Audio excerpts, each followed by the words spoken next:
রোজ রোজ মাছ মাংস খেতে খেতে যখন বিরক্ত হয়ে যায় তখন এইরকম একটা রেসিপি হলে আর কোনো কিছুর প্রয়োজন হয় না। হ্যালো এভরিওয়ান, আসসালামু আলাইকুম। সাবামণি কুকিং থেকে সবাইকে স্বাগতম।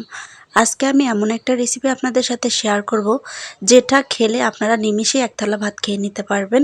তো কিভাবে তৈরি করব চলুন দেখে আসি। প্রথমে এখানে আমি একটি গোল সাইজের বেগুন নিয়েছি আর সাথে নিয়েছি দুইটা মাত্র টমেটো। আজকে এই দুইটা সবজি দিয়ে মুখরোচক রেসিপিটি শেয়ার করব। তো প্রথমে আমি গোল বেগুনটাকে ভালো করে ধুয়ে পরিষ্কার করে নিয়েছি।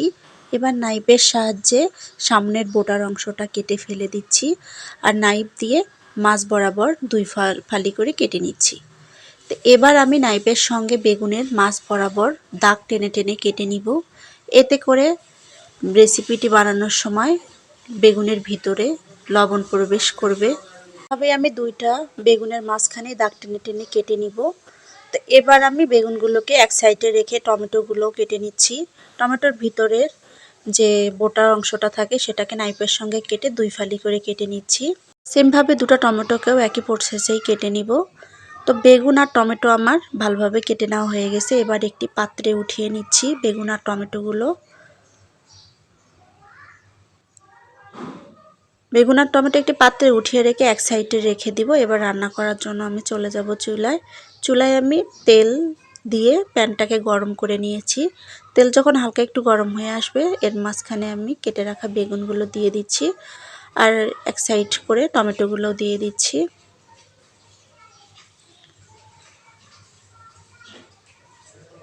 টমেটো যখন দেওয়া হয়ে যাবে এর মধ্যে দিয়ে দিব আমি স্বাদ অনুযায়ী লবণ আর দিয়ে দিব হাফ টেবিল চামচ পরিমাণ হলুদের গুঁড়ো আর সাথে দিয়ে দিচ্ছি কয়েক টুকরো রসুনের কোয়া। এখানে আমি 4 টুকরো রসুনের কোয়া ইউজ করেছি। আর সাথে দিয়ে দিচ্ছি 6 থেকে 7টি কাঁচামরিচ। এবার মিডিয়াম লো আঁচে রেখে টমেটো আর বেগুন একপাশে 2-3 মিনিটের মতো ভেজে নিয়ে তারপর কাঁটা চামচের সঙ্গে উল্টিয়ে দিব। দুপাশে যখন হালকা ব্রাউন কালার হয়ে যাবে আর পুরোপুরিভাবে সিদ্ধ হয়ে যাবে এতক্ষণ পর্যন্ত রান্না করে নিতে হবে। তো টমেটো আর বেগুন আমার খুব ভালোভাবে সিদ্ধ হয়ে গেছে। এবার আমি একটি পাত্রে উঠিয়ে নিব আর টমেটোর গায়ের খোসাগুলো ছাড়িয়ে নিচ্ছি। এবার ভর্তাটা বানিয়ে নিব। প্রথমে কাঁচামরিচ আর রসুনগুলোকে হাতের সঙ্গে ভালোভাবে মেখে নিচ্ছি আর এখানে আমি পেঁয়াজও কুচি করে নিয়েছি। আপনারা চাইলে পেঁয়াজটাকেও হালকা করে ভেজে নিতে পারেন। আর এই ভর্তাটার সঙ্গে কাঁচা পেঁয়াজ দিয়েই খেতেই বেশি ভালো লাগে। তো এবার মরিচ আর রসুন ভালোভাবে মেখে নেওয়া হয়ে গেছে। পেঁয়াজটাকেও আলতো হাতে মেখে নিচ্ছি।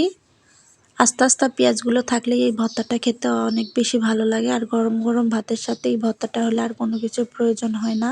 তো টমেটো আর বেগুন হাতের সঙ্গে ভালো করে মেখে ভর্তাটা বানিয়ে নিব। আপনাদের কাছে এই ভর্তাটা কার কাছে কীরকম লাগে অবশ্যই আমাকে কমেন্টস করে জানাবেন। আর আমার ভিডিওটি যদি ভালো লেগে থাকে অবশ্যই আমার চ্যানেলটি সাবস্ক্রাইব করে দিবেন আর এরকম নতুন নতুন ভিডিও পেতে পাশে থাকা বেল আইকনটি বাজিয়ে রেখে দিবেন, তাহলে সর্বপ্রথম ভিডিও দিলে আপনারা দেখতে পারবেন। সবাই ভালো থাকবেন, সুস্থ থাকবেন। আল্লাহ হাফেজ।